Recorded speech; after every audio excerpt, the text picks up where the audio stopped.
7 people shot in just a 19-hour span.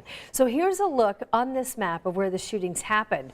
More than half of the victims were teens. We've got John Duran at that live shooting scene right now on the north side of Indy. So John, what have you heard so far? And when you talked with police earlier, what did they tell you about preventing youth violence? Scott, I'm going to start with this scene behind me. It's actually on both sides of Keystone. We just talked to police who said it's all started in the southbound lanes of Keystone. 2 cars got into a crash, pulled into this Shell gas station.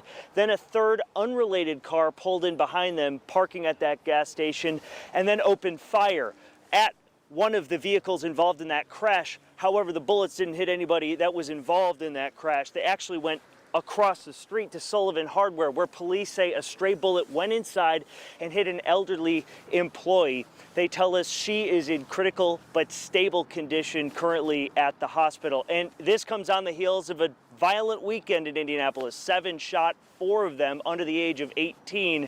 One of them, a 16-year-old that was killed. 7 people shot in less than 24 hours. 4 victims were teenagers. It's a tragedy. It's an utter tragedy that our community once again has to wake up early morning and be faced with another homicide, another person shot. On Sunday morning, a 16-year-old was shot and killed on the west side. People in our community deserve to see another day, regardless of whatever the issues may have been. And it is very unfortunate that another life has been taken. Earlier Sunday morning on Indy's south side, another young person shot and a 15-year-old in custody. Saturday night, 2 teens were shot and wounded on Indy's east side. Unfortunately, they're not being totally forthcoming on what happened. One said it occurred on South State. The other one said it occurred on North State. We have been unable to locate any type of crime scene at this time. We do see,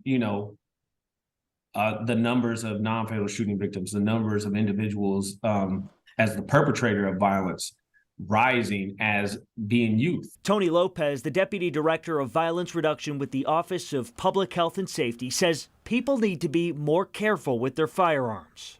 To me, a focus that needs to happen or that we need to have is really understanding, why youth have guns. Why do these youth have these guns? Why are they getting them?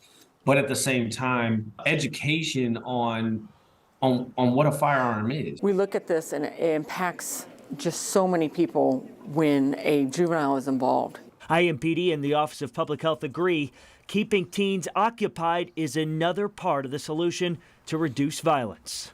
The teenage life and the teenage days are difficult enough as it is. They need help. They need some type of guidance and they need structure. Yeah, so far no new arrests have been made for any of those weekend incidents. We're told in this scene, police tell us that the driver of the third car that opened fire at the 2 cars that were involved in that crash did come back to the scene, has been taken into custody and being questioned by detectives. Right now we're going to keep you updated here at 71st in Keystone all through the night. Guys, live in Indianapolis, John Duran, 13 News.